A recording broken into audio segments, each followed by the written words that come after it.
You think you know how power works? You think it's about the loudest voice in the room? The sharpest insult? Tonight, I'm going to tell you a story that will flip that script on its head. It's a story about a man who walked into a televised ambush designed to break him and walked out with the entire system in his hand. This is a story of Denzel Washington versus J.D. Vance. And trust me, you're going to want to hear how it ends. It all started in a cold, polished Senate hearing room. The agenda was supposed to be about a federal health care budget, but everyone knew what it was really about: who gets to live and who gets written off.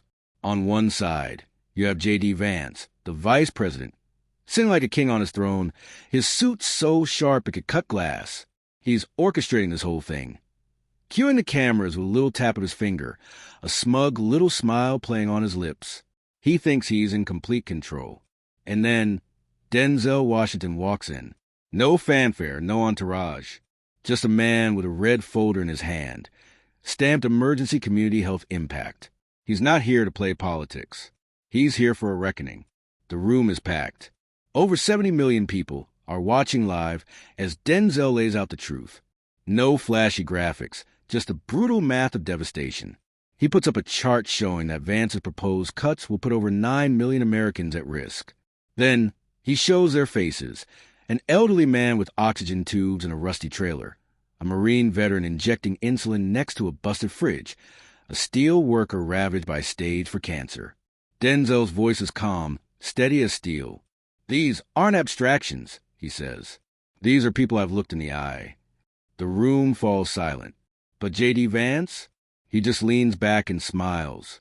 He gives his aide a little signal, a tight circle in the air that basically says, "He's performing. Let him burn himself out."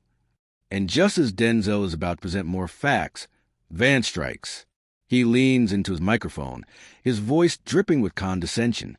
"Mr. Washington," he says, "this isn't Hollywood. This is Congress." The dog whistle is deafening. He's not just dismissing the data. He's trying to erase Denzel's legitimacy. "You're an actor. You don't belong here." He keeps twisting the knife. "Honestly, I've seen interns deliver clearer points without needing a slideshow." He smirks. "Let's leave the drama to the networks." And then he drops the line that ignites the fire. "TikTok tears don't build hospitals." The room freezes. But Vance isn't done. He decides to go for the kill shot, something personal and deeply cruel. "You know," he drawls, "some people want to believe you're Malcolm X."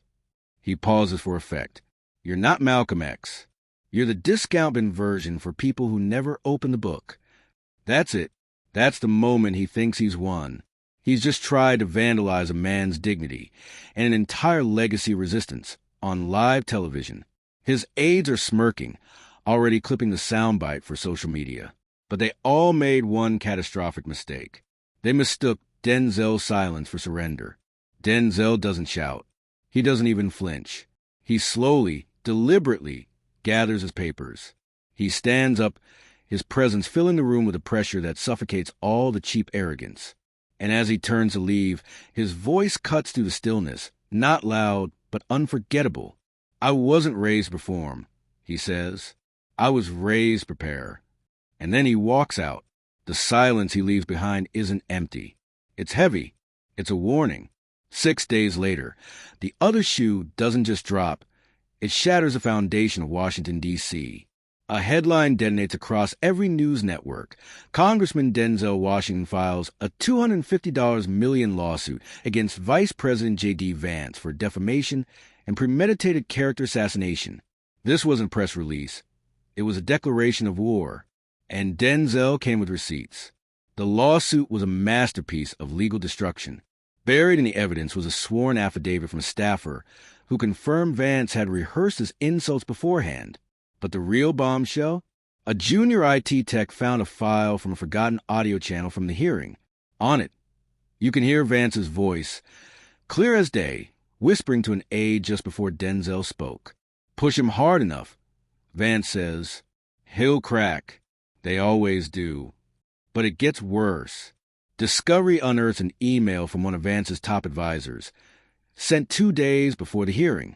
The subject line was casual. The contents were lethal: script the insult, film the meltdown.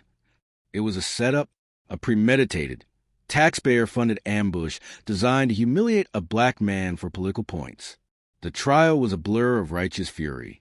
Vance takes a stand, his swagger gone, replaced by a twitching jaw.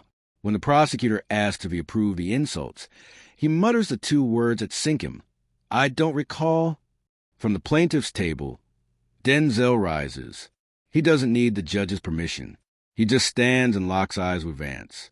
And in the dead silent courtroom, he delivers the final blow. "You don't forget what you say," Denzel says, his voice like ice, "when you mean it." The verdict came down like a hammer. The court found Vance guilty of weaponizing his office. He was ordered to pay the full $250 million. The judge stripped him of his authority over the FCC, the very media he tried to manipulate, and referred the entire case to the Department of Justice for a criminal investigation. As the verdict was read, the entire courtroom gallery rose to its feet in a silent, powerful standing ovation, not for a politician, but for a man who refused to be broken. But Denzel's story doesn't end with a check. A few days later, he stands on the steps of the Lincoln Memorial. He's not there to gloat. He's there to build.